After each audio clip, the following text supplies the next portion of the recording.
Fazer e cuidar de dinheiro é sempre um assunto que todo mundo se atenta e para escutar, né? A gente fala muito isso quando se implanta a governança, né? Você tem a governança empresarial e você tem a governança familiar com os acordos de familiares. Então, em tese, assim, o conhecimento que a gente, enquanto multifamily office, tem sobre todas as áreas, ele é aplicável em toda a curva patrimonial. Então, se a gente puxar aqui, eu puxo questão de você ver muito falando agora do pessoal querendo levar o patrimônio para o Uruguai. A offshore é roupa para você começar a ter patrimônio no exterior.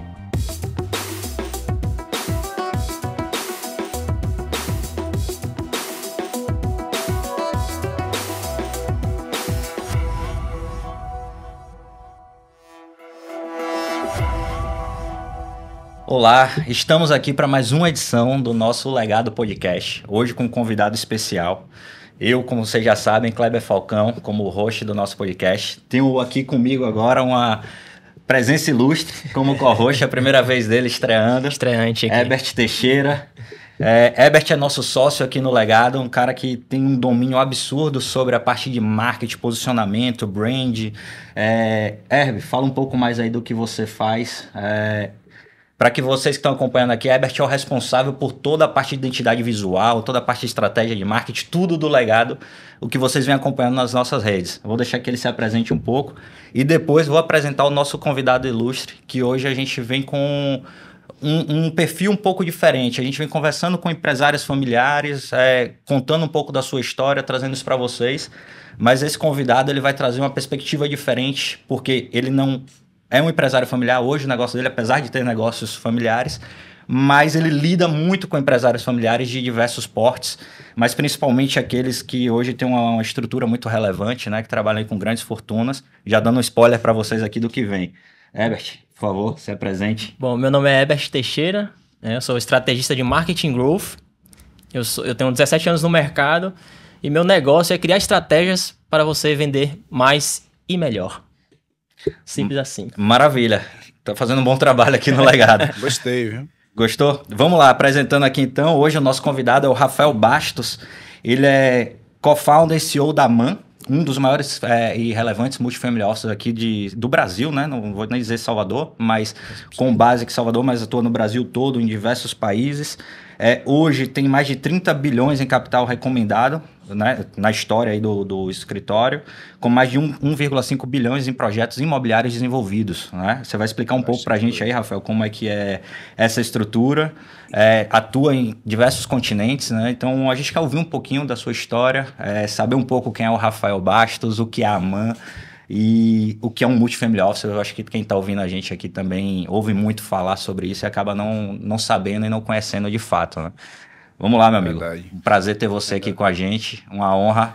Uma coisa, né? Só um ponto antes, para quem não sabe, Rafael é um dos nossos mentores na nossa imersão, o Legado Infinito.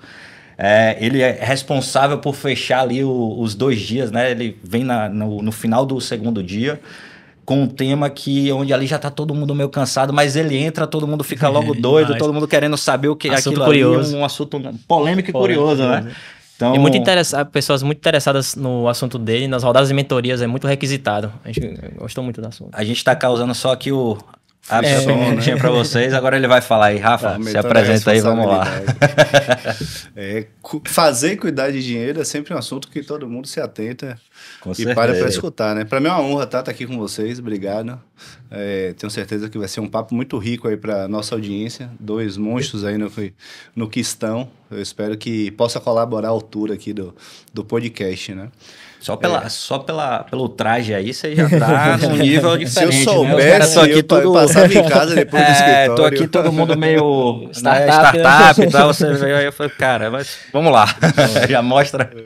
Então, eu sou um multifamily office. O que é isso, né? O que é um multifamily office? Porque o tal do family office ainda é uma estrutura que não há uma regulação no Brasil ainda específica para o multifamily office. Então, você não tem, por exemplo, um KNAI para você faturar uma nota fiscal de como multifamily office, né?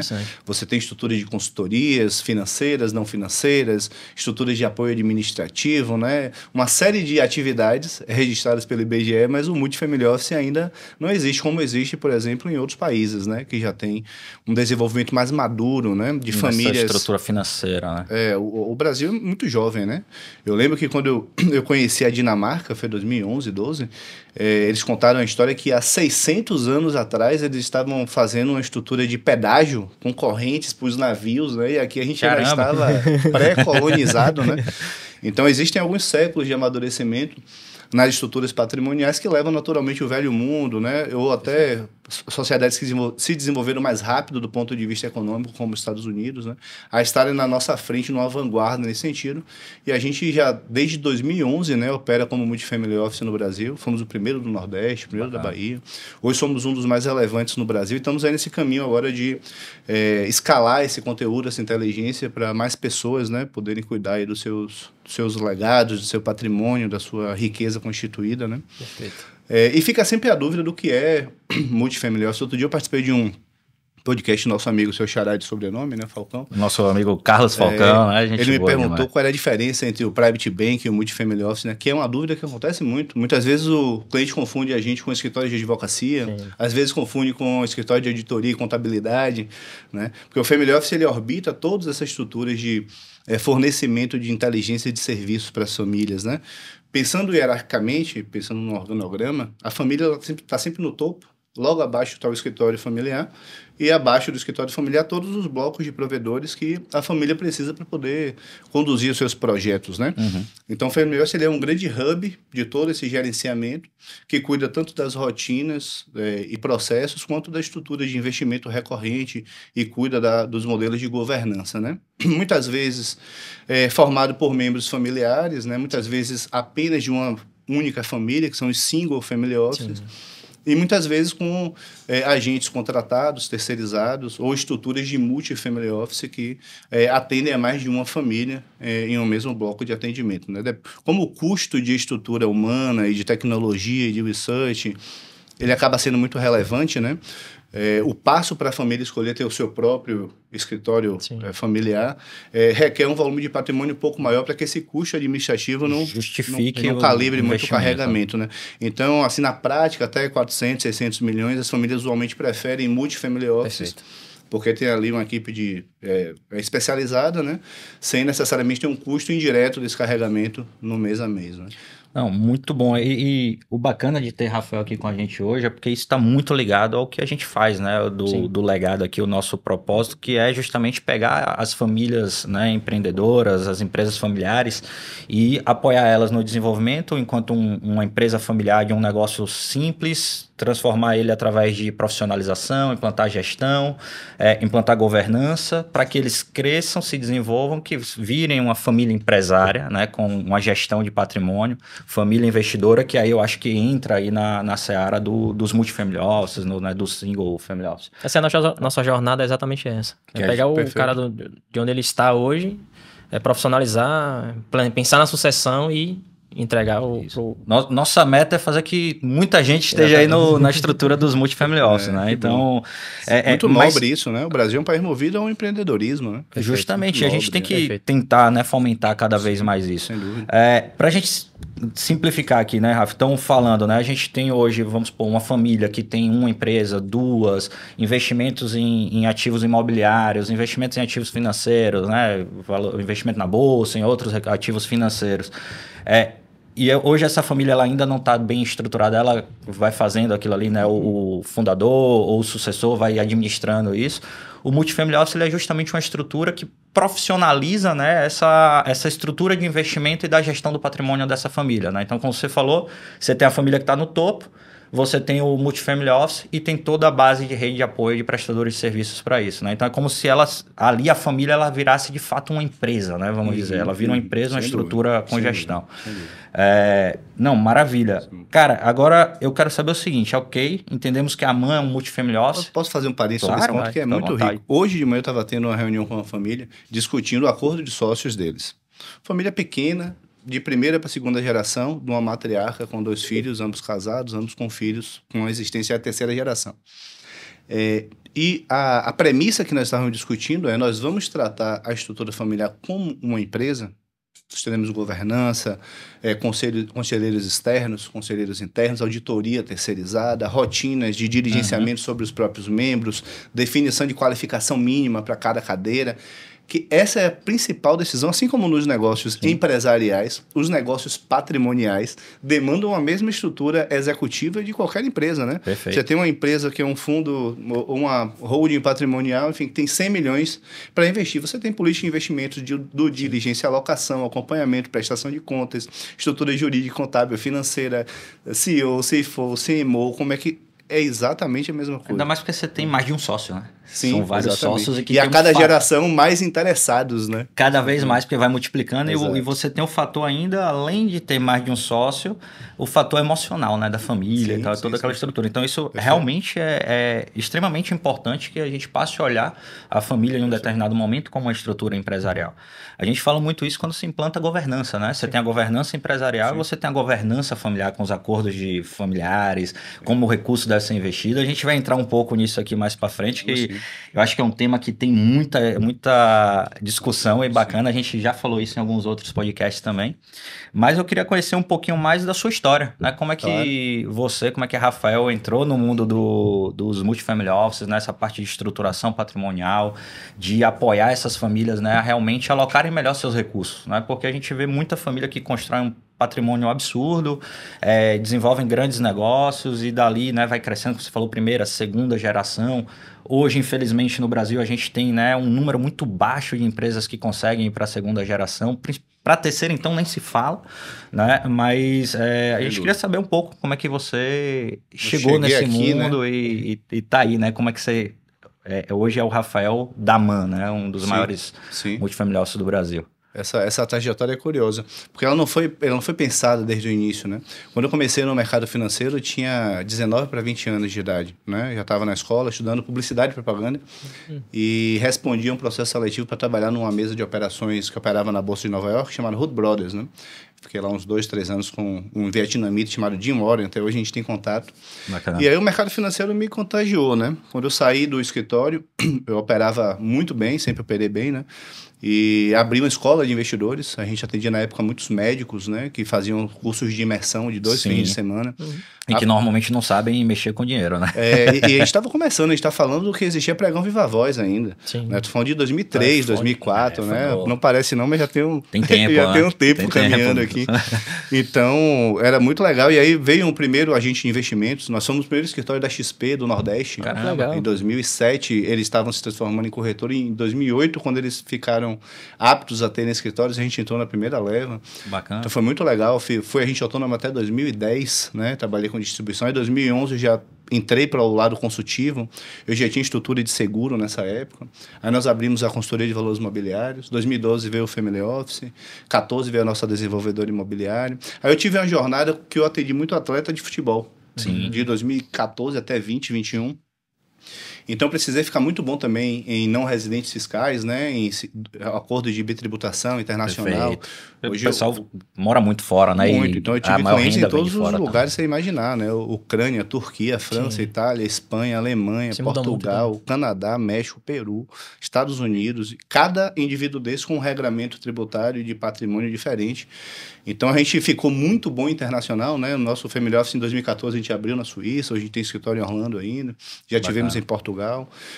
Para atender os clientes nos continentes que a gente entende que a gente precisa estar, né? Do ponto de vista patrimonial. Esse é um ponto bom que eu acho que a gente, em um determinado momento da nossa conversa, vai entrar aqui também, que é justamente essa questão dos empresários que querem investir fora do país ou querem morar, residir fora. Hoje a gente tem uma grande evasão, né, de famílias e empresários que estão indo para fora do país. Eu acho que também é um tema que a gente vai abordar, né? Com certeza. Sem dúvida, sem dúvida.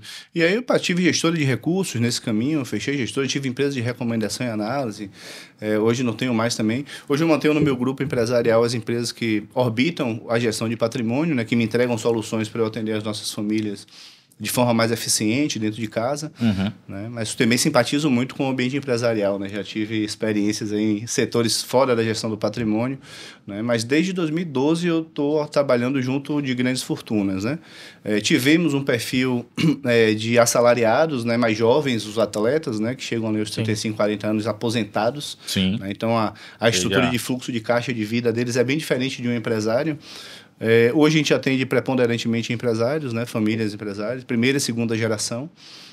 E pretendemos continuar aqui nesse ecossistema que está só começando aqui no Brasil ainda, né? Sim. A gente ainda está ensinando para as pessoas o que é um family office, imagina. Né? Outro dia eu encontrei um amigo que ele falou, pô, Rafa, eu vi o seu podcast, foi a melhor explicação que eu já vi para multifamily office, agora eu vou explicar assim também.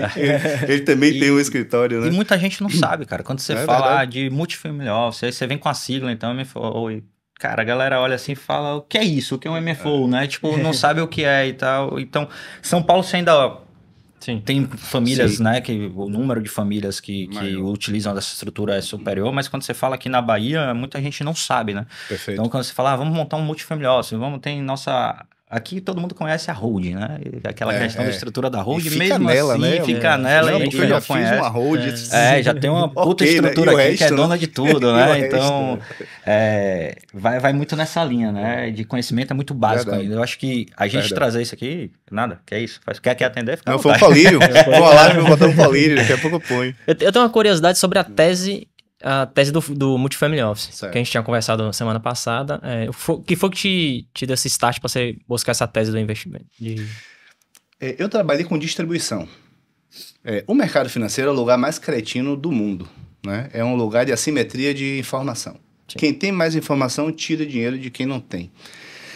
E a parte de distribuição é uma parte pesada. De você ter que vender uma oferta pública, vender um CRA, vender sei lá o que, uma estrutura dessas de COIs, para você poder fazer a sua receita, você tem que fazer o indivíduo fazer uma compra de investimento, ou desinvestir algo que estava bom. É muito contra o meu princípio. E aí eu virei a chave em 2010, comecei a ser consultor de valores imobiliários em 2011, atendi alguns clientes institucionais, vi também que o meu viés era maior no cliente individual, apesar de hoje nós atendermos até um volume muito relevante, né? Bilionário de clientes institucionais, mas o que me motiva muito mais é cuidar ali do indivíduo, da família, né? E desde lá eu estou do lado da mesa da família, né? Batendo nessa indústria financeira que protegendo a família, tem muito ralo. Quanto mais dinheiro se tem, mais ralos existem, sim, né? Normal, sempre. Cara, muito bacana. Eu acho que assim, a gente pode até para direcionar para os ouvintes da gente, né, que a maior parte são empresas familiares. Sim. E eu acredito que vamos ter aí mais de 90% que não tem uma estrutura e não sabe o que é essa estrutura. Perfeito. Né? Trazendo um pouco, né, para o que a gente falou dessa trilha, né, de uma família que tem uma empresa que está se estruturando, está se organizando, o que você entende? Existe um momento certo para uma família ela começar a olhar essa estrutura patrimonial dela, ou não, só devo procurar um multifamily office, só devo começar a me preocupar isso quando realmente eu já tenho um patrimônio muito robusto, eu já estou ali com mais de 50, 100, 200 milhões de patrimônio, né? Existe um momento certo? Como é que você considera isso? Excelente pergunta, viu, Kleber? E eu estava refletindo sobre isso aqui. A gente divide a gestão do patrimônio em 5 áreas. Né? São as áreas que a gente, em tese, cobre todas as demandas que um patrimônio tem. E vai desde, por exemplo, seguridade até a gestão de banking internacional. Sim. Ora, um indivíduo que está começando a vida, que ainda não tem, por exemplo, patrimônio constituído para sua independência financeira, para manter a dignidade financeira familiar, no caso de uma morte, ele precisa de um seguro, mas para cobrir uma inexistência de patrimônio. Perfeito. Assim como o indivíduo que já prosperou, que está preservando, ele precisa ter o cuidado para esses ralos não irem devolvendo o patrimônio. Então, em tese, assim, o conhecimento que a gente, enquanto multifamily office, tem sobre todas as áreas, ele é aplicável em toda a curva patrimonial. Só que tem 3 fases que todo indivíduo passa. Ou ele não tem nada e está acumulando, ou ele acumulou e está crescendo, ou ele cresceu e está preservando. E que são frases que o apetite de risco muda, o rol de investimentos muda, as rotinas de um multifamily office mudam, Em países mais desenvolvidos, você tem estruturas de family office, inclusive digitalizadas para clientes de acumulação. É quem está ali começando. Nós, na MAN, nós somos especializados em clientes de preservação, clientes ultra high net worth, porque tem também esse estigma, né, de que o family office só atende os ultra bilionários. Né? Nós, coincidentemente, atendemos apenas indivíduos ultra high net worth, mas existem muitos family office que são orientados a atender clientes da fase de acumulação e de crescimento. Então, há sim necessidades e inteligência dentro de toda a curva de crescimento de patrimônio do indivíduo. A necessidade da educação, ela parte desde a base. Né? Agora, pensando nos clientes de preservação, para tentar ser objetivo na resposta, né? Tem um momento que você vira a chave da acumulação de patrimônio. Você fala, pô, agora eu acertei a fazer dinheiro. Agora eu estou fazendo dinheiro. E eu já sei que eu vou continuar fazendo. Eu só preciso de tempo aqui para eu ir construindo. Para isso aí multiplicar. Esse é o momento. Né? Ou um evento de liquidez. Pré-evento de liquidez. De preferência, 2 anos antes do evento de liquidez. Já sei ali que eu vou trabalhar um possível M&A, uma possível até lá, venda. Entram todos os cuidados que a gente estava falando. O cara deve ter uma sociedade para ter os imóveis dele, deve ter uma estrutura de seguridade, deve ter uma diversificação de distribuidores bancários, ele deve ter. Mas assim, quando você fala, pô, agora é necessário. Porque o cara que está nessa curva, o do evento de liquidez, você até tem, muitas vezes, uma aderência maior. A gente montar o single family office da família, porque tem sucessores ativos, tiveram um evento de liquidez, eles agora vão ser compradores de investimentos, começam a olhar para empresas, para negócios. É melhor montar um single e deixar eles caminhando. As famílias que estão produzindo patrimônio, elas precisam de um suporte para cuidar do constituído, porque elas estão focadas em continuar produzindo. Então, quando existe essa virada de chave, que você fala, não, agora eu sei que eu acertei, eu vou continuar prosperando aqui. Esse é o momento de dar uma organizada mais relevante, porque o custo só vai subindo de setup das estruturas de acordo com o crescimento do patrimônio. Entendi. Mas antes disso, os cuidados eles são necessários desde a base, né? Quando a gente fala, por exemplo, de uma empresa que está ali no primeiro momento, né? No primeiro estágio, você falou, uma pessoa que está no primeiro estágio, que ela está construindo e começando a acumular o patrimônio. Normalmente, a pessoa abre uma empresa, né? Ela começa a trabalhar, começa a operar, essa empresa começa a gerar os resultados. Dali começam a vir outros negócios, né? Alguns tipos de verticalização, outras oportunidades. A pessoa muito empreendedora começa a fazer. De fato, qual seria o melhor caminho? Começar com a estruturação de uma holding, né, para ser detentora disso, o empresário já começar a pensar na estrutura de acordos societários, organizar toda essa parte burocrática. O que é que você indica, né, para quem está começando nesse processo? Sim. Essa governança basal de contratos, acordos de sócio, regulações de comitê, responsabilidade de administração, matriz de responsabilidade de sócios, para mim, até a microempresa que está sendo aberta, sabe, Cláudio, vamos abrir eu e você aqui um negócio, eu vou botar tanto dinheiro, você vai botar junto. Ok, mas vamos celebrar também um acordo de sócios, vamos determinar a matriz, vamos determinar quando é que a gente sai do negócio, quando é que dá errado, como é que a gente sai do negócio, para que se eventualmente o PJ tiver algum tipo de problema, continue as relações pessoais e não tenham impactos por algo não conversado, né? Refletir sobre isso no início, em paz, na motivação do fazer, é muito mais fácil do que refletir quando as dificuldades começam. Né? E você trazer isso é muito importante, porque assim, a gente vê muita gente empreendendo e fazendo, e faz e começa e não alinha nada disso. Sim. Porque no início tudo são flores. É que não é um relacionamento. Né? Todo mundo tá bem, tá feliz, o negócio prosperando, tem que fazer, mas organizar isso do início é muito importante. Algo que a gente vem, né, tentando bater aqui, falando em todos os nossos podcasts com os empresários, que é justamente isso. Cara, vai começar um negócio novo, ou tem um negócio familiar que está entrando na nova estrutura, começa a organizar. Perfeito. Começa a fazer todos os acordos de sócios, as estruturas, né, as matrizes de responsabilidade, o que cada um faz, o que cada um é responsável. Perfeito. A família vai ter sucessão ali, os sucessores vão entrar naquele negócio, não vão, se vão, qual é a capacitação técnica que ele tem que ter mínima para atuar naquele negócio, e já começar a pensar nessa sucessão desde o início, né? Porque muita gente já começa isso quando o negócio já está grande ou... Já tem muitos conflitos, né? Já tem conflito ou, infelizmente, acontece algum acidente, né? Uma morte, uma doença, alguma coisa. E aí o problema está estabelecido entre as sociedades, né? Principalmente quando você tem uma sociedade. Quando é um negócio de um indivíduo, menos mal. Mas aí depois começa nas gerações seguintes os problemas também. E uma coisa curiosa sobre isso, sem querer interromper, processualmente falando, isso é algo super simples e processualizar. Você põe numa esteira de checklist, fazer isso, fazer minuta disso, fazer aquilo, organizar aquilo, isso. Organizei. Os profissionais que assessoram os clientes hoje, eles também não têm conhecimento sobre as melhores práticas de governança. Perfeito. Então, por exemplo, aqui em Salvador, 90% dos escritórios de contabilidade vão falar o quê? É uma sociedade limitada, porque a SEA dá muito trabalho, é muito cara, né? E não, abre de qualquer jeito. Que acordo de cotice é para grandes empresas, Aí né? pega um contrato social com cláusula padrão ali para todo Com mundo. despersonificação, com tudo errado, e ainda 50-50, e ainda sem um acordo de sócios. Sócio. Isso é a realidade, né? Então a culpa não é nem das pessoas, porque ninguém ensinou, a gente não aprendeu isso na escola, né? Né? Nem na universidade, nem em lugar nenhum. E Então, 50-50 é problema, né? ainda Porque é uma não tem quem estrutura manda. societária que é um problema. Porque na hora da bola dividida, o negócio quebra justamente pela... Aí vai ter que judicializar e Sem tem todo dúvida. um problema. A questão cultural é a barreira. Os providers, os advogados e os contadores também começarem a propagar melhores práticas, né?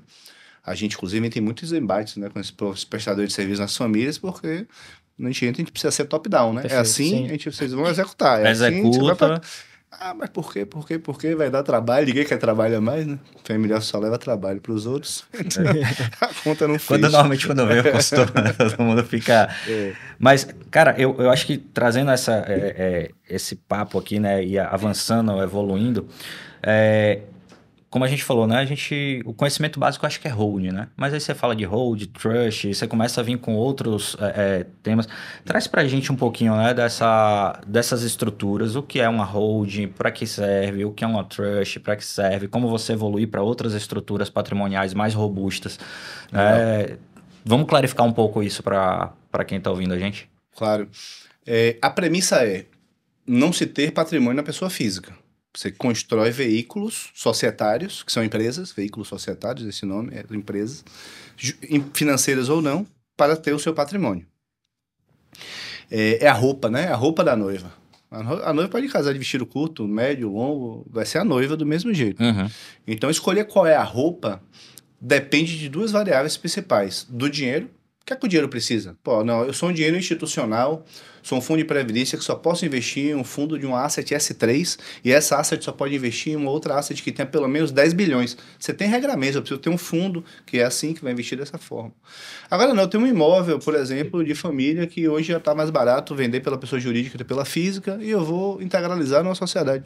É outra roupa que esse ativo precisa. Então, o tipo de dinheiro e o tipo de ativo é que vão determinar a roupa que é societária, que a gente vai vestir aquele patrimônio. Que podem ser fundações, trusts, sociedades anônimas, não, abertas, fechadas, limitadas, offshores, estruturas de testamentárias, estruturas via seguro, exclusivas ou não. Pensar numa evolução, eu diria que quando você monta uma política de investimentos, o IPS, né? O Investment Policy Statement. Todo mundo tem que ter a bússola. Eu sei que eu estou aqui, aqui é o meu IPS e eu consigo trilhar o caminho. Quando você determina isso, você passa a saber quais veículos societários aquela família vai precisar para deter aquele conjunto de ativos. Uhum. Eu sei quais elas têm hoje, então eu sei o que eu preciso fechar, modificar ou abrir para eu conseguir empurrar o patrimônio para o mais próximo da política de investimentos. Então, é meio que uma acomodação por classe de ativos. Porque você tem empresas mais adequadas para ativos imobiliários, mas se eu vou estruturar crédito, você tem outro tipo de pessoa jurídica para isso. Mas se eu quero fazer isso no offshore, já é um outro tipo de veículo. Se a minha preponderância é sucessão, eu já tenho outros tipos de roupas, né? Se eu quero preservar privacidade, às vezes o cobertor é curto, né? Você precisa escolher entre o custo de carregamento, por exemplo, um offshore hoje custa $3.000 para você carregar por ano. Uhum. Um trust vai custar de 15 a 20 mil dólares. Mas um trust ele é muito mais eficiente para a sucessão do que um offshore. Uhum. Se o meu pressuposto é sucessão, se eu quero discricionar, cada herdeiro receber o dinheiro de uma forma diferente, com regras diferentes, com um gestor profissional executando essa política, o trust é muito melhor, eu tenho um custo de carregamento mais caro. Então, assim, depende sempre do dinheiro e do tipo de ativo que você tem para fazer essa acomodação, né? Foi bacana você tocar nesse ponto, né, da sucessão, que eu acho que é um tema que a gente aborda muito, né, e a gente gosta porque o legado é isso, né, a gente criar a sucessão, estruturar muito bem a sucessão, tanto empresarial de gestão, mas também a sucessão patrimonial da família, né, deixar isso muito bem estruturado. E você falou, né? Você tem offshore, você tem os trusts, né? Mas também tem uma estrutura que hoje a maior parte das famílias, elas, quando começam, ela pega uma empresa de fato, uma hold, coloca os familiares como sócios acionistas daquela hold, né? Daí ela começa a avançar para uma estrutura diferente. Falando dessa estrutura, né? De ter uma holding, onde os sócios são donos ali. O que, como é que você indicaria, por exemplo, no meu caso, eu tenho um negócio onde eu sou sócio aqui, Grupo Ergo, o Legado, tenho diversas estruturas, né, que são negócios... Inclusive, minha equipe de atendimento está aqui atrás. Né? Perfeito, eu já estou em contato com eles aí para poder a gente estruturar isso. Porque justamente, né, você começa a criar vários negócios, como eu falei, empreendedor, então... eu já começo a pensar na minha futura geração. Eu já penso na minha mulher, eu já penso na minha filha, já penso no meu filho que está para nascer. Apesar de não ser uma empresa familiar, mas ela vai se tornar, né? Na frente, eu quero estabelecer as regras, né? Com meus sócios e tal e tudo mais. Mas também pensando tributariamente, a gente sabe que sucessão patrimonial, você fazer quando vier um óbito, alguma coisa, né, ter a herança, tudo isso é muito custoso, né? Então a gente começa a pensar em estruturas que são mais leves fiscalmente para isso, né? E a primeira que a gente pensa não, vou montar um negócio, uma empresa que é uma holding patrimonial, que é uma para cuidar dos ativos imobiliários, outras dos ativos financeiros e outras de participações, né, em outros negócios. Você indica botar, por exemplo, os membros da família como sócio e criar esses acordos de gestão dentro dessa empresa? O que é que você traz para isso? E depois, a evolução disso para um offshore e para uma trust. Perfeito. Perfeito. A Patrimonial é o veículo Pareto do Brasil, né? Há uma explicação para isso. O brasileiro, ele tradicionalmente compra imóveis. O imóvel sobreviveu a todas as modificações monetárias, né, que a gente passou. Sim, o tijolo ali, né? Então, a gente ouve isso no Brasil, né? Sim. E mesmo, tijolo, 60% da riqueza do mundo está no imobiliário, né? Tem uma vez eu ouvi na JLL, uma imobiliária parceira nossa em Portugal, disse, uma placa, comprem terrenos, né? Já não se fabrica mais. Então, terra é isso, né? Escasso. Acabou. É um ativo escasso. Aí, as emissões foram feitas, é igual a Bitcoin, agora é só ocupar. Então, a gente cresceu com essa cultura e, consequentemente, as pessoas que deram certo, economicamente falando, têm muitos imóveis. Perfeito. Essa é a realidade. Tanto é que nós somos muito especializados em imobiliário, mas não por uma opção nossa. A gente tinha em 2014 e 2015 mais de 30 SPEs sob gestão dos clientes da gente. Sim, caramba. A gente comprou uma desenvolvedora imobiliária, comprou uma empresa de controladoria para poder organizar, né? Porque os clientes que têm patrimônio acabam tendo imóvel. As famílias que têm um nível de sofisticação um pouco maior, aí começam a fazer o mesmo para as empresas, né? Vou criar também uma hold aqui para colocar as empresas do grupo, né? O que já é um nível de sofisticação bastante elegante, eu diria, né? Eu sou muito simpático e é o correto a ser feito, né? E assim por diante no quesito financeiro com os veículos de investimento financeiro, né? Mas que também podem ser doados em vida, ter todos os gravames, dá para ter toda a regulação de governança num fundo de investimento, por exemplo, exclusivo, num FDIC, seja o que for. Uma vez dito isso, sim, os membros familiares precisam participar da empresa. E aí você tem alguns tipos de empresa patrimonial. Você tem a empresa em que os familiares, eles estão no... há um tripé de pessoas, empresa, né, e patrimônio. Tá. Muitas vezes as pessoas da família estão nas empresas e não estão no patrimônio. Muitas vezes estão no patrimônio e não estão nas empresas. Muitas vezes as pessoas que trabalham no patrimônio não são familiares, às vezes são, e às vezes estão no empresarial. É uma matriz que a gente sempre gosta de olhar os membros por essa ótica. Se os membros serão C-level, membros familiares, ou se eles serão do bloco do conselho de administração, ou se eles estarão numa estrutura mais robusta ainda como um conselho de acionistas, depende do porte da estrutura, da quantidade de membros. Por exemplo, nós estamos fazendo um board de uma família muito tradicional, que já há 26 membros nesse momento interessados no patrimônio. Eles já têm reuniões trimestrais, eles já passaram por diversas consultorias, então já têm uma percepção da importância de governança. Nós estamos agora acomodando e potencialmente 2 membros ficarão na estrutura executiva. Um será o CEO do Single Family Office que nós estamos montando para ele, e o outro é o responsável por originação, e o resto da família vai subir direto para o conselho de sócios, e o conselho de administração vai ser todo de profissionais especialistas contratados, tá? Dado o porte do patrimônio da família, etc. Então, é um grande depende, né? Aonde os membros estarão, se no equity executando, se no equity silente, se apenas deliberando ordinariamente por ano, se deliberando extraordinariamente, se terão poder de veto, se não terão, depende do membro, né, da qualificação que ele tem. Então, é um papel em branco, sempre, mas sim, os membros da família devem estar na estrutura empresarial, principalmente nesse movimento. Os próximos 10 anos, né, a gente economicamente no mundo é movido pelos baby boomers, né? Sim. E os próximos 10 anos serão transferidos cerca de 70 trilhões, né, em patrimônio dos baby boomers para os seus sucessores. Então, é a pauta da gestão de patrimônio do mundo hoje, é sucessão. Sim, né? Porque esse patrimônio está sendo sucedido. Os clientes estão aí com 70 anos, precisando agora... Né? Passa bastante. Enfrentando o fim da vida, né? Porque a sucessão, infelizmente, ela ainda acaba sendo muito associada à questão da morte por idade, né? Sim.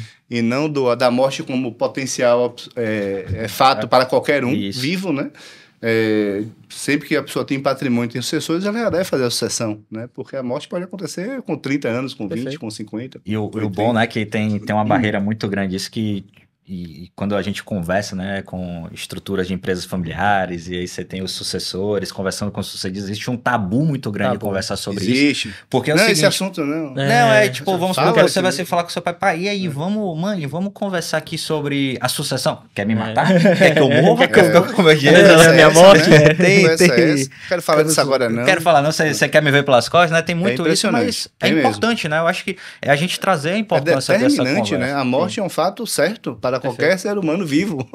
Apenas os mortos não morrerão de novo. Eu ouço muito, né? Eu converso com muita empresa familiar, assim como você também, a gente quer até ouvir isso. O pessoal fala bastante assim: isso não é um problema meu, isso é um problema de quem vai ficar, né? O fundador ali, o sucedido falando, isso é um problema de quem vai ficar. Mas tudo bem, de fato, é um problema de quem vai ficar, mas se torna de fato um problemaço, né? E ali causa rupturas familiares, de relacionamento, né? Então, eu acho que a gente trazer à tona para quem criou o patrimônio, que é importante em vida, ele organizar isso e como é que isso vai ser trabalhado, né, nas futuras gerações. Até para poder evitar conflitos familiares. E aí, aproveitando o gancho, tipo assim, você se dá muito com essas famílias.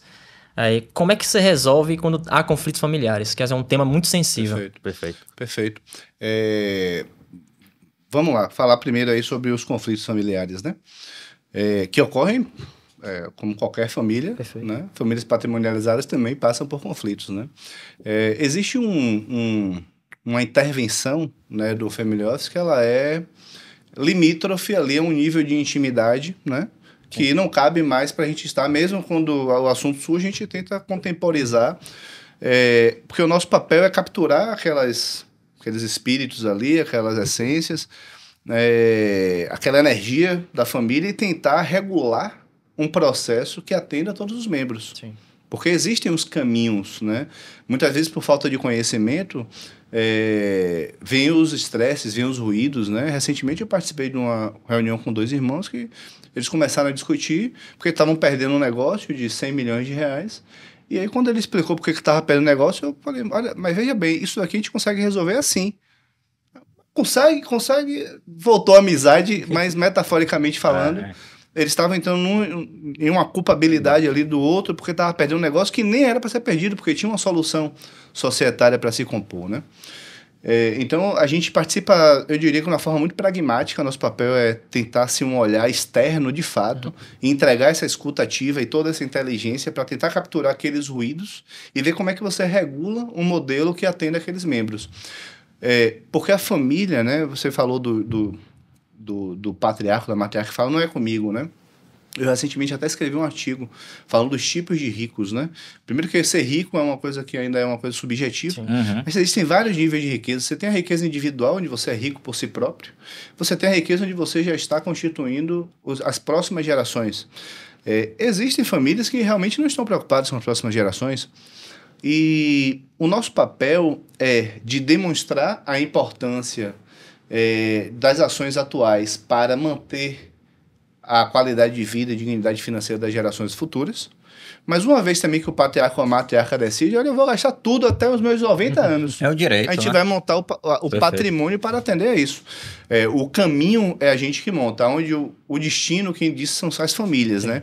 É claro que quando o destino está equivocado, a gente fala, olha, cuidado com essa pedra no caminho. Cuidado com... Eu topo, se eu pisar eu vou chorar, mas eu vou em frente. Então vamos. Então, assim, não tem um certo e errado, a gente acaba precisando não julgar muito, porque são pessoas e é muito díspare os objetivos de cada família. Assim, é incrível, a gente acha que os objetivos são sempre os mesmos e não são mesmo. Eu só falo, eu escuto, mas não, sucessão não. Cada um já é sócio aqui, cada um que gera o dinheiro deles, quando morrer eles pagam aí a alíquota que tem que pagar. E se vira. E vamos em frente, está todo mundo bem acomodado, a gente cria um regramento para que isso ocorra da melhor forma possível e tentar impactar o mínimo possível. Vamos pegar o seguro internacional, montar uma estrutura, vamos ver o caminho, como, né? Sim, a decisão foi aquela, eu quero, né, que se exploda, exatamente. Mas vamos uma explosão com tem controle. Muito, né? Acredito eu que por falta da educação financeira e por falta também, isso normalmente acontece na primeira geração. Né? A primeira geração é que toma essa decisão. Da segunda, a terceira, já há uma cultura de transferir, cultural, de cuidar daquilo, de ter uma governança, de passar para frente, de cuidar do próximo. É porque já veio dele, de alguém para ele, dali ele quer também, né, e fazendo. Aí, bacana, um ponto, né, a gente falou, né, voltando ali das holds e dessa estrutura, a gente falou dos conflitos que existem também, e são muitos, se a gente for entrar nisso aqui, no mundo, quando você falou, eu lembrei de uma história aqui que eu já ia contar, mas eu falei, calma, depois eu entro. Abre um vinho depois. Aí vai abrindo e vai contando as histórias. O trust, não, antes do trust, a offshore. O que seria um offshore, né, muita gente não sabe, cara. Sim, falando offshore, acha que é pra lavagem de dinheiro. Acha que é coisa errada. Veículo de criminoso. Justamente. Esse negócio, meu dinheiro é todo certo. Tudo declarado. Eu não vou abrir offshore não, porque eu sou certo, eu sou correto. Mas explica um pouco, né, o que é essa estrutura. Porque, a gente montou a estrutura de holding, os acordos familiares, né, os tipos de estruturas societárias de PJ, né, da empresa. Mas aí a gente parte para um próximo nível, né, que é o nível da offshore. Eu quero levar isso aqui para um nível, né, internacional, colocar nos paraísos fiscais, né, que a gente chama. E aí também tem uma pejoração na palavra ali, né, do paraíso fiscal, né, e tal e tudo, porque virou coisa de criminoso. Exatamente. Então explica um pouquinho aí isso. Antigamente era, né? Assim, não todo criminoso goza dessas ferramentas, isso, né? Justamente. Mas nem todo mundo que tem a ferramenta é criminoso. Aí o justo paga pelo pecador aí, né? Sempre. Tecnicamente, offshore que está fora da fronteira, offshore, né? Então, tudo que é internacional para o Brasil é offshore. Mas, na prática, offshore é associado a países que têm beneficiamento tributário. Né? Que são chamados de paraísos fiscais, mas que paraíso fiscal não é quem tributa zero, é quem tributa abaixo de 20 na alíquota total. E a guerra fiscal, né? Os países que pensam numa Ilhas Virgens Britânicas, não tem nada lá. Né? Você tem embarcações de luxo, casas de luxo, um mar maravilhoso. Não produz nada. Não tem comércio, não tem indústria, não tem serviços. A estrutura do país é feita para receber capital. Então, eles são, por exemplo, muito caros para quem é cidadão, 35% de taxa de imposto médio. Mas para quem é não residente fiscal lá, é alíquota zero para ganho de capital de empréstimos, de dividendos. Os testamentos são pagos por valor fixo, $2.000, independente do tamanho do patrimônio. Então, são países com regulações feitas para receber capital. E que são usualmente chamados de paraísos fiscais, né?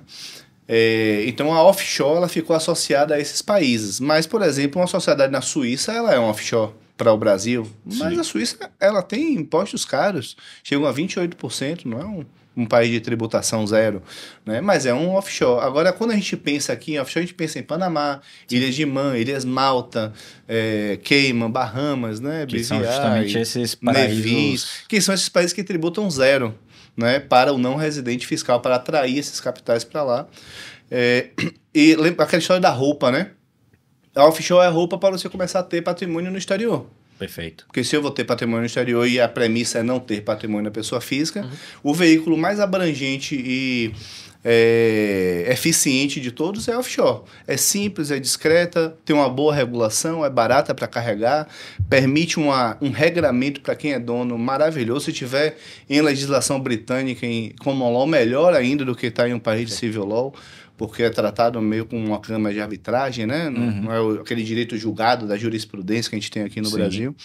Então é muito mais seguro, né? Dificilmente uma penhora trabalhista, matrimonial, fiscal, por exemplo, que saia no Brasil de um empresário que esteja discutindo o ponto, por exemplo, né?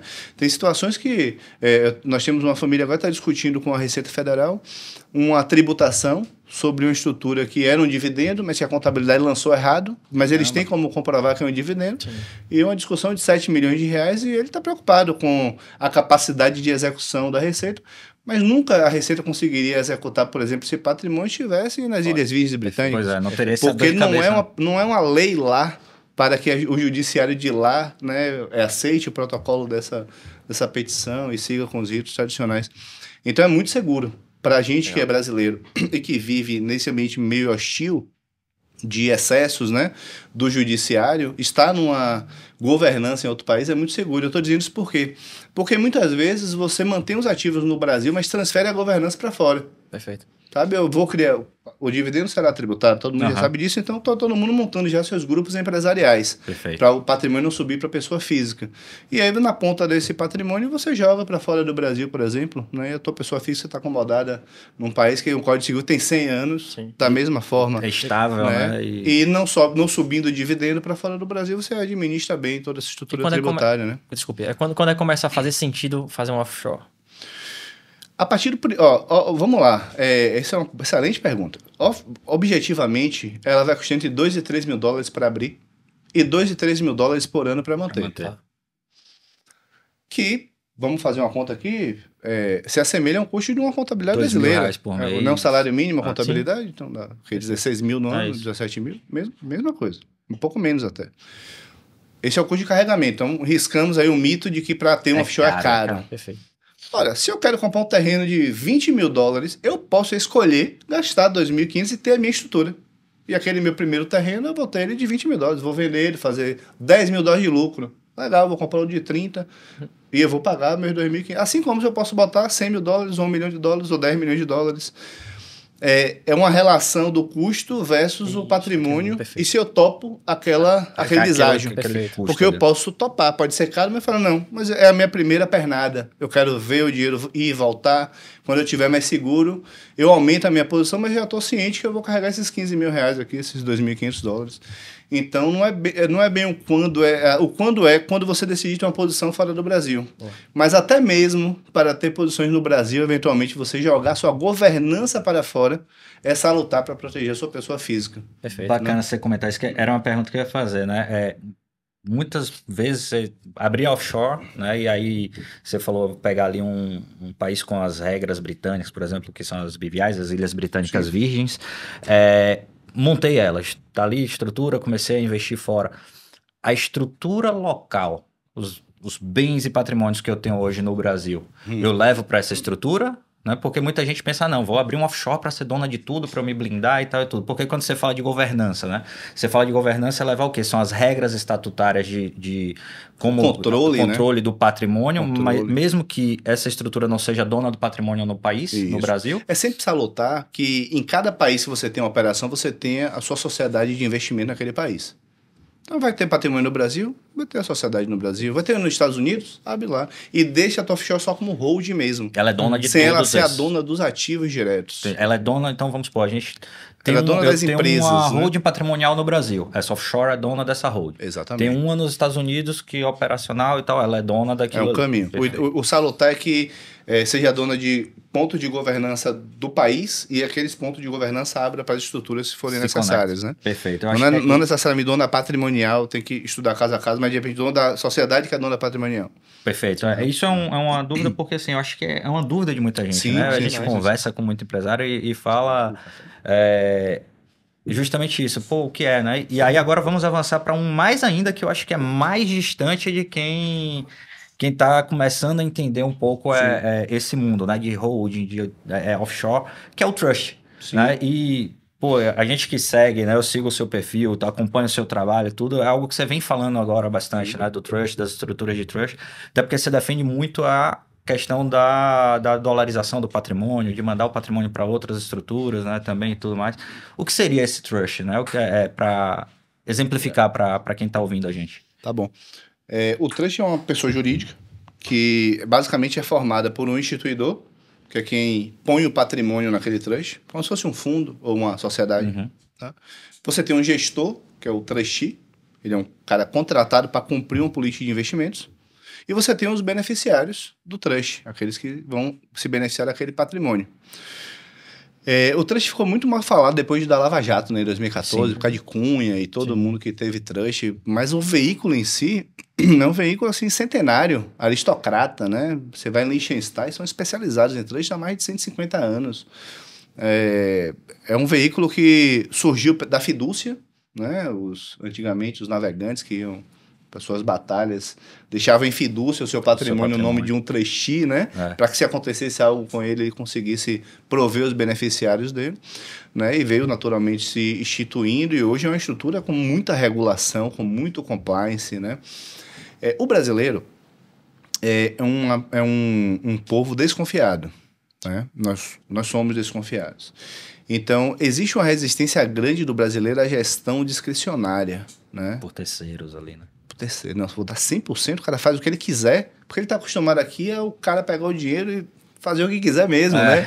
Não tem uma regulação, não tem um cumprimento, né, em cima não disso. Tem uma punição, né? Caso ele faça alguma coisa É o pensamento. Eu vou fazer uma meia-culpa. Quando eu estava iniciando a minha vida na Europa, eu lembro que nós estávamos na Suíça pegando o carro para a Suíça italiana para a alemã, e era um modelo onde você alugava um carro, não tinha ainda aplicativos, e você deixava lá em Zurique, nos pontos lá, e eu perguntei pra moça, e se eu não deixar o carro? Acontece que, né? Ela olhou pra minha cara assim, mas por que você não deixaria? ela nem entendeu a preocupação, que é um fruto aqui da nossa realidade, né? Então, trazendo isso para o que eu tô falando, as pessoas não confiam aqui em deixar o patrimônio no trust. As pessoas não confiam, às vezes, em transferir para o filho com gravames de administração usufruto, quanto mais para o trustee administrar. Agora, famílias mais globalizadas, que já têm uma percepção de governança maior, que já conversaram com private banks internacionais, já são mais viajadas, aí começam a escutar isso com frequência, e como é isso aqui? Funciona como? Quando vê a eficiência do veículo e o custo, que é muito pouco, 15 mil dólares, a gente atende lá famílias a partir de 100, 150 milhões de reais. De start, o que é 15 mil dólares de custo de carregamento sobre a estrutura? Que me permite, sabe, para o filho A eu quero tanto de salário por mês, quando ele passar na faculdade eu quero isso, quando ele fizer eu quero isso. Para o filho B eu quero que a cada 5 anos você recebe assim, para minha ex-esposa. Você discriciona absolutamente tudo que pode ser feito dentro de uma política com um gestor profissional regulado, auditado, fiscalizado. É uma estrutura maravilhosa para quem não é especializado em gestão de patrimônio, ou para quem, por exemplo, não tem um multifamily office. É uma estrutura fantástica. Muitas vezes, quando você tem um acompanhamento profissional, você até pode ter estruturas mais baratas, Sim. com os mesmos fins de governança, mas não com o mesmo ferramental, porque mas é uma economia tão pequena que eu acho que não vai para a conta. Então, o ponto que leva o brasileiro a pensar no trust, eu acho que é o brasileiro já mais internacionalizado, que ele já tem uma cultura offshore mais sólida do que a maioria, né? E que já experimentou algum nível de conversa sobre isso. Ele já passou por uma carteira administrada, ele já sabe o que é um gestor do fundo exclusivo dele, sabe? Ele já tem um multifamily office que aperta os botões para ele. Então, ele já está mais habituado a terceirizar uma atividade regulada, né? E ver que aquilo funciona. Muita gente com muito patrimônio, você fala em trust, acha que você quer roubar ele, entendeu? Você vai para o oeste aqui da Bahia, falar com os caras que estão fazendo bi lá nos algodões, então vai falar de um trust, né? A gente vai pegar aqui 2 bilhões seus, vai instituir no gestor lá na Suíça. Como é? Pra quê? Não, dinheiro pra onde? Como tá fazendo aqui, meu filho? É por aí, entendeu? Falando em confiança ainda, como é que você se posiciona e no sentido, tipo assim, para que a pessoa confie nos seus serviços para que você opere, por exemplo, um trust? E ele não pensou. Antes dele responder, eu já vou trazer um ponto que ele mesmo falou no início. Fico de óculos ou não fico de óculos? O arquétipo tipo do sábio ali, né? O cara já tá. Então você vê que ele é um cara que já domina ali a questão dos arquétipos, do posicionamento e tal. Mas vai lá, comenta aí o que. Sim, hoje eu tenho pouca preocupação com isso, porque já há um volume de demanda de clientes chegando que até supera a nossa capacidade de atendimento, né?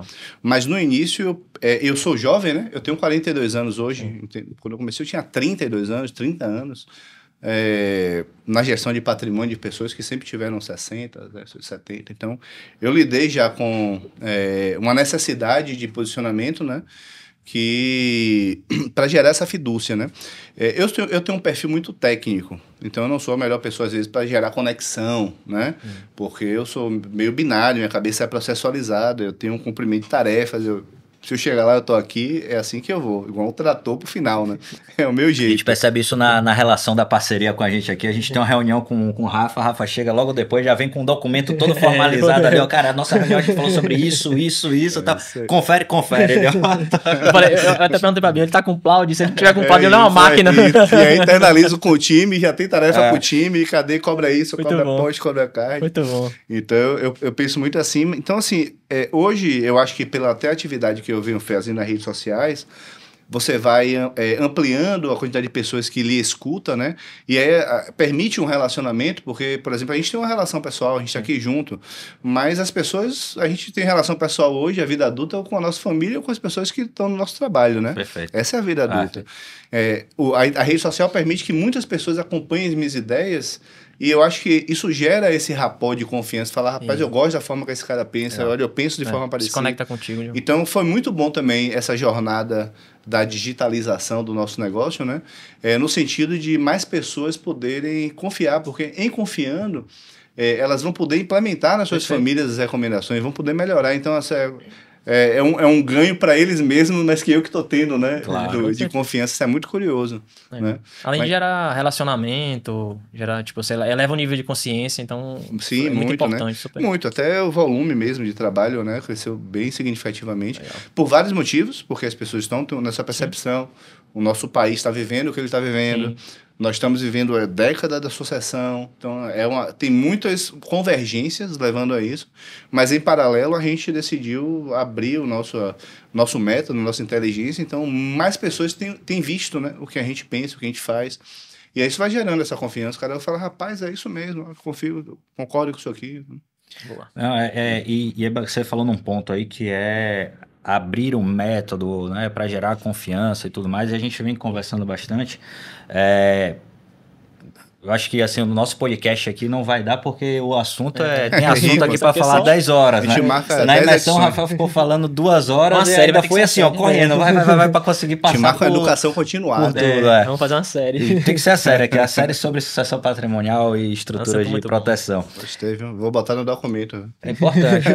Mas você vai ver que depois vai vir daqui a pouco vai chegar pra galera. Parece que tá com Cláudia aqui, tudo pra gente.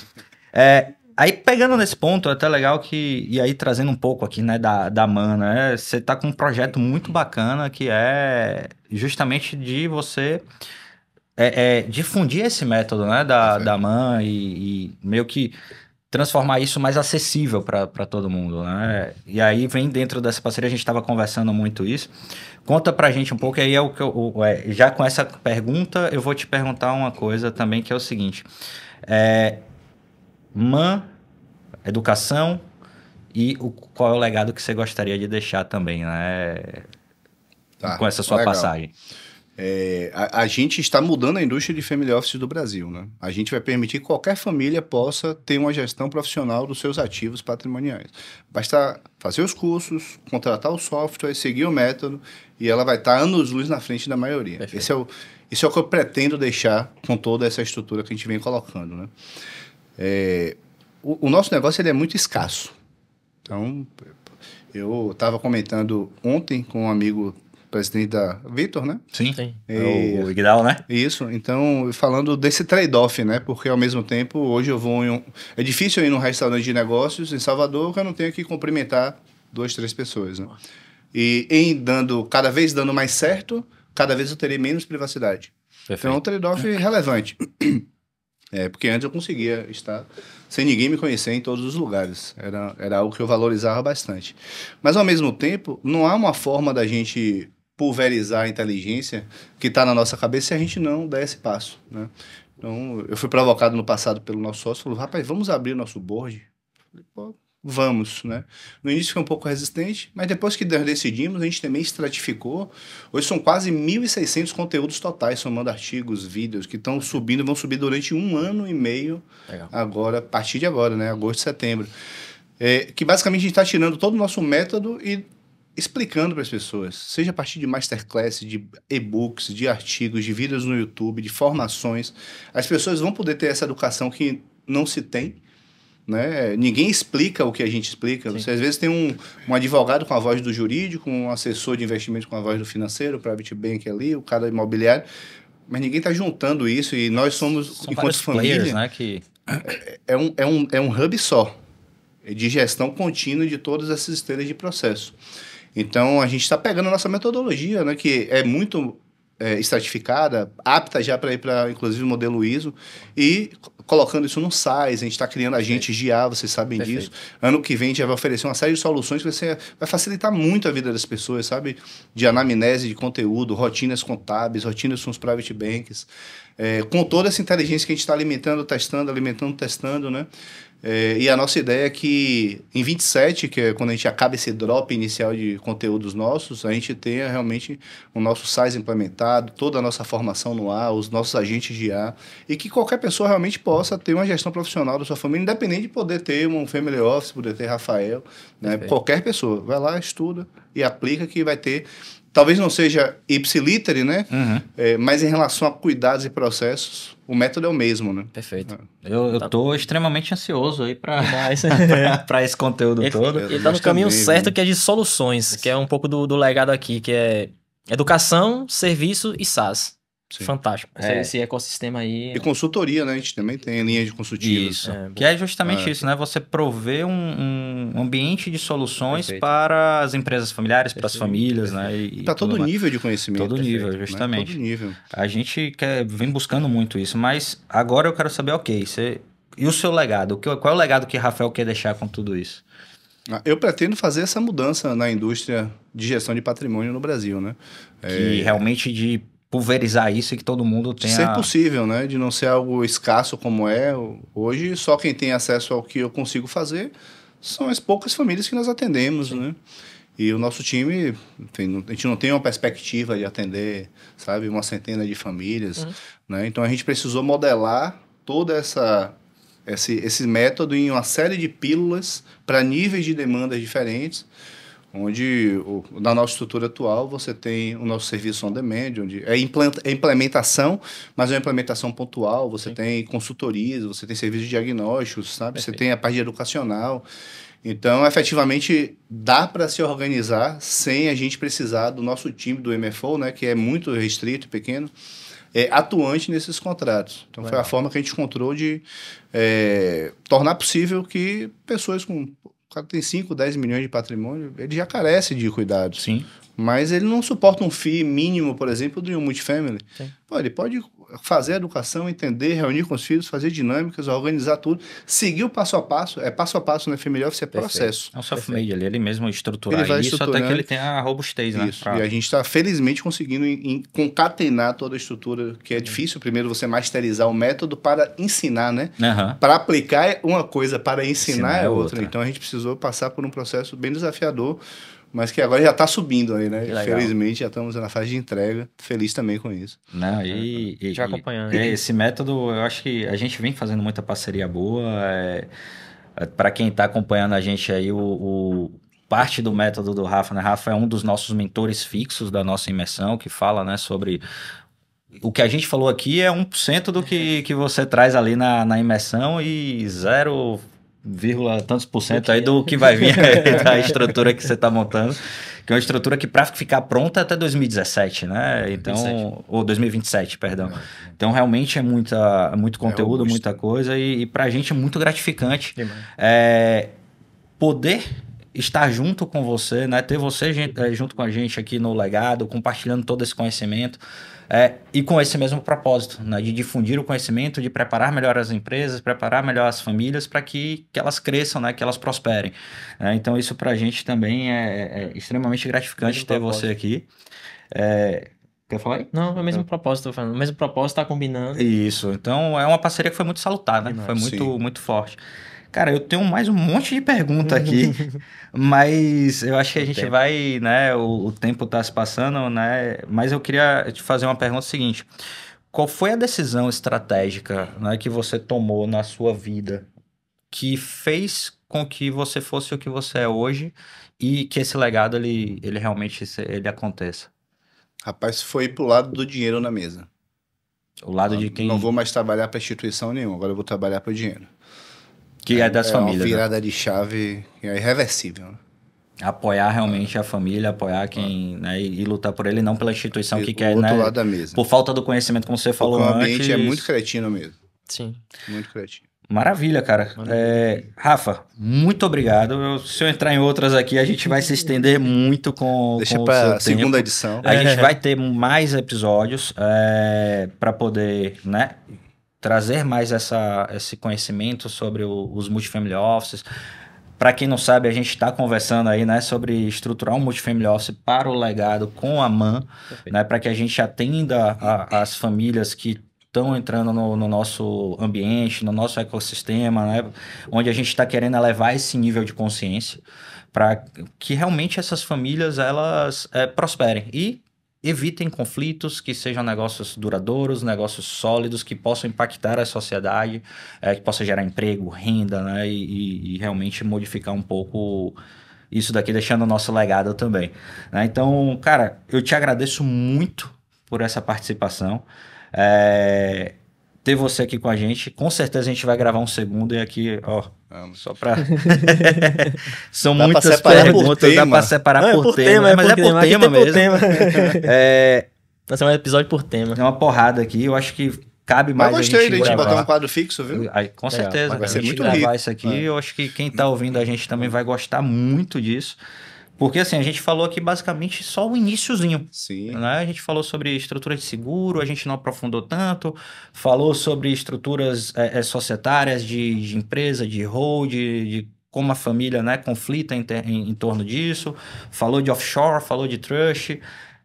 Isso é um mundo gigantesco, né? Perfeito. Daria um pod para cada tema. Dá para cada tema, né? Então, se a gente puxar aqui, eu puxo questão de você ver muito falando agora do pessoal querendo levar o patrimônio para o Uruguai, né? Que a gente falou muito de outras estruturas. Aí você tem o Uruguai, que já tem ali muita gente querendo levar, porque o Uruguai agora está com uma estrutura tributária, né? Que valoriza, que é confortável. Realmente é muito relevante, é um mundo, né? E já vamos deixar aqui quem manda é Renato. Exatamente, já xerife, né? A gente já vai deixar ali com ela agendado uma próxima. Assim como a gente tem o quadro de Rafa fixo na nossa imersão, vamos ter do podcast. Do podcast, eu acho que faz todo sentido, porque esse esforço realmente... é muito gratificante de tempo, né? O resultado que isso aqui dá, ser milhares de pessoas assistindo. Justamente. Conteúdo, né? E eu vou abrir a pergunta, né, para quem tá ouvindo a gente. Para que faça os comentários, faça as perguntas no nosso canal do YouTube. A gente vai soltar os cortes do podcast no nosso Instagram, nas nossas redes sociais.